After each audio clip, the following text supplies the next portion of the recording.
My name's Ewan McGregor, and I play Catcher Block in the new film Down with Love. 20th Century Fox and Regency Enterprises present a new film that's out of this world. Are we rolling? For Christ's sake. Oh. Okay, here we go. Pictures up and roll sound. We're rolling. Marker. Down with love. Take 3. Action. Do you work for me? You're asking the audience to completely buy into the fact that it's a 60s film. It transports you into another world, into another time. You're fired. No, I'm not. Oh. This was just gangbusters. And everyone just leapt into it.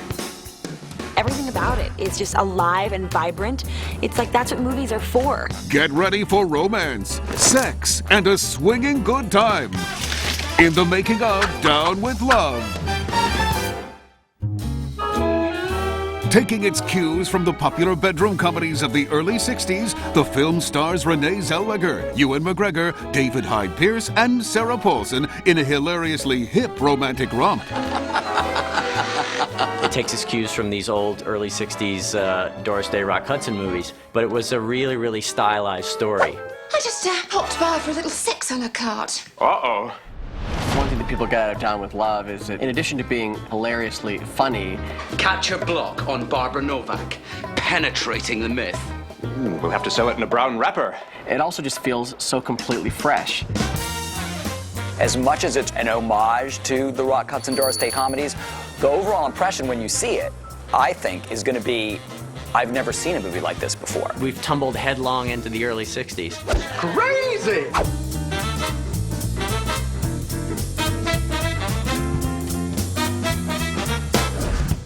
Mark it.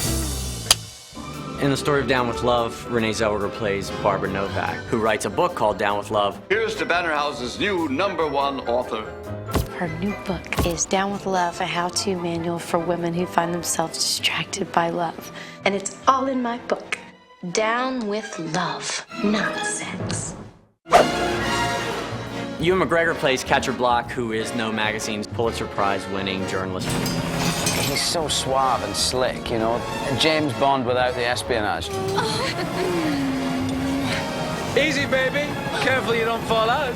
He's a playboy, ladies' man, man's man, man about town, and he disagrees with everything that Barbara Novak stands for. Mr. McManus, Catcher Block has just landed on the roof. When he gets in, tell him to see me. He's fired. Peter McManus, who's played by David Hyde Pierce, is the owner of No Magazine. Ewan's character is my star journalist, You're fired. No, I'm not. Oh, yes, you are. who's kind of a handful. Star journalist Catcher Block was seen leaving the Copa last night with 3 girls from the floor show. Vicky Hiller, who's played by Sarah Paulson, is an editor at Bannerhouse Publishing. Vicky, because she's such a genius, comes up with this great idea. I got you a cover story written by No Magazine star journalist Catcher Block. The ladies' man, man's man, man about town? Well, I'm not interested in interviewing Barbara Novak because she's a spinster librarian, as far as I'm concerned, who's written a book because she can't get laid. Who else would write a book called Down with Love? Well, the book becomes this huge hit. Down with Love, just everyone on the planet reads it. Down with Love changed my life. And all these women start treating men like men have been treating women. That big book is ruining my life. All our wives are giving us trouble. The guys are screwed, but not, you know, the way they wish they were. I'm not talking about my wife. I'm talking about my mistress. It's sexually motivated. That's basically my motivation. Sex, sex, sex. It's just not right. You have to get to Novak. You have to solve this catch. You have to squash her. So I decide the only way to get out of it is to write an expose that shows her up as a fraud. I am going to bury that Novak broad and turn this crazy upside down with love world right side up again. All women want love and marriage, and I am going to make Novak fall in love. Wow, how? You've never heard of my book, Down with Love? No, ma'am, I have not. There's real chemistry and sexual tension, and there's a real romance between those two characters.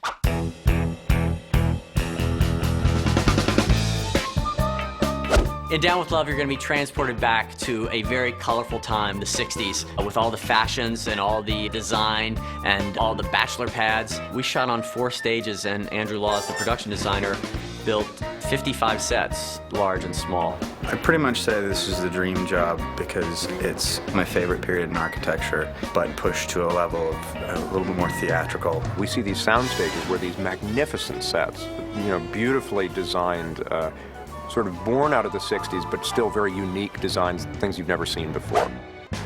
The apartments of each character really tell you a lot about that character. I mean, you see Barbara Novak's apartment, and it's this, you know, very white and pink, gigantic, airy apartment. It's like eye candy. It's wonderful to look at. The furniture and the shag carpets and these vibrant colors. Catcher Block's apartment has a darker feel. It's very masculine. It has all these hidden, tricked-out bachelor pad gadgets, and, you know, it feels like a trap. Catcher's apartment is a sex machine. It's a big sex trap. 10 minutes in my apartment and you'll both forget all about dinner. I go there on my date with Vicky thinking I'm going to be all suave and cool, but only when I get there do I realize that I haven't got a clue. I don't even know where the bar is. I don't understand this, Peter. How does a person lose their built-in bar? I swear, it was here a minute ago. There are hidden switches everywhere. Lights that dim at the flick of a switch. Ooh! And a bar that comes out of the wall. Probably switches that I haven't even figured out what they do, but they're scary. It is kind of James Bond fantasy apartment. Hey, found it. One of the fun things about making Down with Love was you could make a big deal about what somebody was wearing. I remember the very first thing we did in wardrobe and everything was screen tests. That was really a kick. We weren't even shooting the movie yet. When they saw each other in the costumes, they were just out of their minds. Everyone was starting to get a sense of how much fun making this movie was really going to be. It was a blast, and we all looked fantastic because Daniel's just done such an amazing job with the costumes. My goodness, you're gorgeous! We feel so lucky to have Daniel Orlandi designing our costume for this movie. This has been a dream job for me. I mean, when I read the script last year, I said, I have to do this movie. First thing he said is, I've waited my whole life to do this movie since I was a small boy. This is the movie I've been waiting to do. The wardrobe couldn't be a larger part of the movie if we tried. And every person, when I got this movie, everyone was like, oh, the clothes. You're gonna wear great clothes. Today, we're filming the Mahogany Room. The girls come in together and we do our little fashion show. We have this entire scene where we're strutting with our outfits. The girls' costumes are from another planet. They have these elegant silk things that they just slough off like a second skin. All you see are like little heads popping out, and mine is purple and hers is pink. You wrap them in these gorgeous gowns and they look stunning. You dig, Daddy-O? Oh, I do dig. Well, we wear an awful lot of hair. Well, I do, anyway, a lot of hairspray. I've been in a Force 8 gale with this quiff and it hasn't moved an inch. Sorry.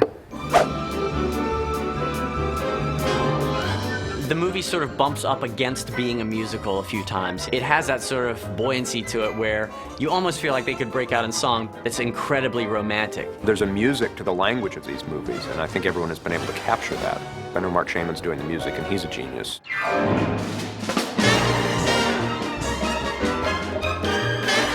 The music's a really important component to the movie, and Mark Shaman was one of the first people that we hired on the movie because he was the perfect guy. At 44, and Mark, when we first talked about the score, said he absolutely wanted to record it in Hollywood. It was so right up my alley, and I didn't know anyone else who could do it or would.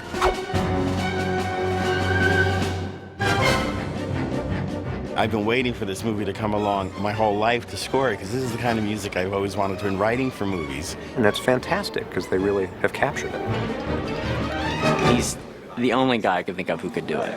We think Peyton Reed is a bit stylized and a bit twisted. In addition to being a hilariously funny screenplay, we needed a director that could embrace that sense of style, and fortunately for all of us, frankly, Peyton read it and loved it. Peyton just got it. He was into rear screen projection. He was into stock shots. He was into just the fun of doing it. Hello? Hello, Barbara. It's Zip. Hello, Zip. We use split screens. There's several montages. There's stock footage that's used. So The whole visual design of the movie is meant to evoke that period and really feel as if you're watching a movie that was made during the early 60s. He has such a love and an enthusiasm for the Down with Love universe. Peyton was having such a great time. There wasn't a moment where we weren't laughing, I think. He plays guitar and drums and sings. He's a comedian and a ventriloquist and an actor and a director. Is the thing doing this move? That's the thing. And ending up in the thing and the thing? Yeah, the two things with the thing. Okay. Nothing cuts to this thing. Well, that's clear to me. Can we have the thing? Ewan McGregor looks like Sean Connery in the Bond movies. And of course, Renee Zellweger is one of the most beautiful women on the planet. And the chemistry between the two of them is just magnificent. Would you like to go to my place and get to know each other a little better? A little better? A lot better. And there are times even between Renee and Ewan that you're not sure if they're acting. They seem like they may have dropped character and they're just laughing and having a good time. Hang on. Who am I? Obi-Wan. Thanks. There's a great feeling on the set. There's a great bunch of people making this movie. I'm living my childhood fantasies of being an actor as we speak. We wear fantastic clothes and look as glamorous as you like and go and act on these incredible sets. It's really bright and fun and poppy. It takes you to another world in a way that's just so funny and very original. Down with love, girls! It's revenge against men! It was aggressively comedic, but the romantic quality of the movie really, really sneaks up on you.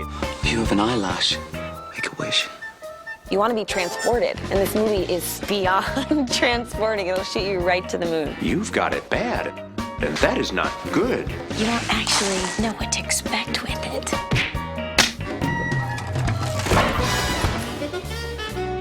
I don't want love. It's against everything I stand for. I've got her exactly where I want her. Or maybe you just like spending time with her. It's fantastically eccentric and brilliant. A romantic comedy, but with the big twist at the end. Barbara, wait! You blew it, buddy. It's vibrant and so captivating. It's just really fun to watch. Crazy, Daddy-O. This is terrible. We're behaving just like two people in love.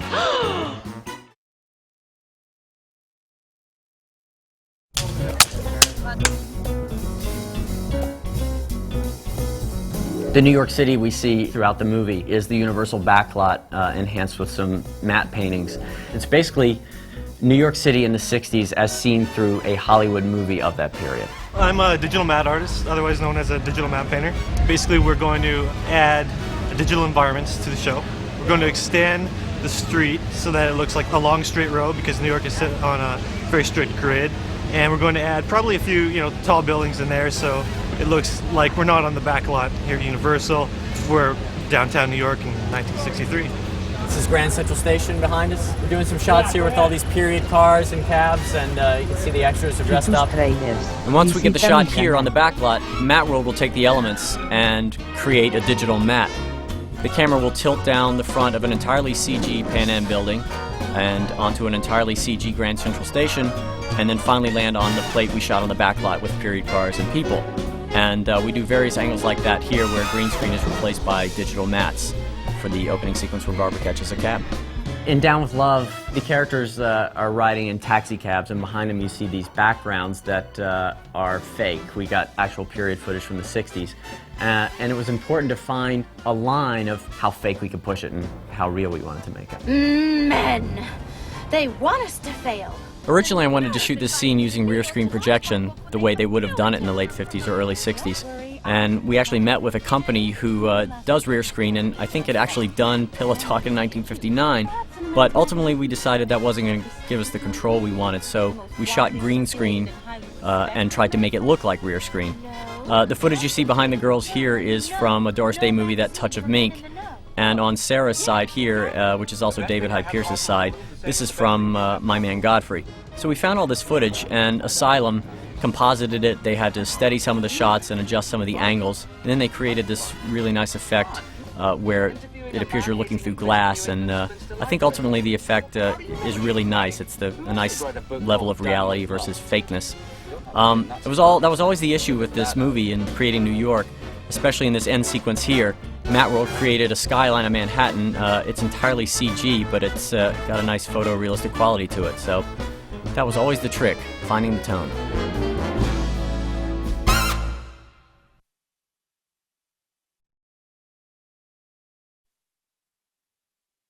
In Down with Love, we had to create this world that had one foot in reality and one foot in this sort of hyper-reality. It's not the New York City of today, and it's not even the New York City of the real early 60s. It's basically New York City in the 60s as seen through a Hollywood movie of that period. And this to me is like, it's almost like a child's memory of like the mid-century. It's all a little bit blown up, a little bit more of a dream, and we can play with the architecture and we're not bound by conventions of how somebody moves through a space or where a kitchen would be or logic in general.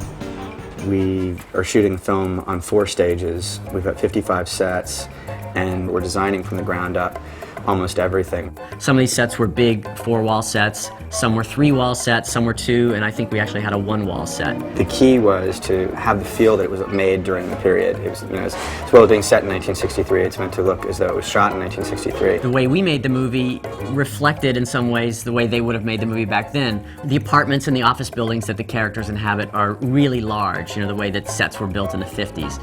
And when you look out the window, you don't see the real world and you don't see a photographic translite, you see a painted canvas backing. As a designer, it's allowed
y tus trailers, visita mi canal.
like y tus trailers, visita mi canal.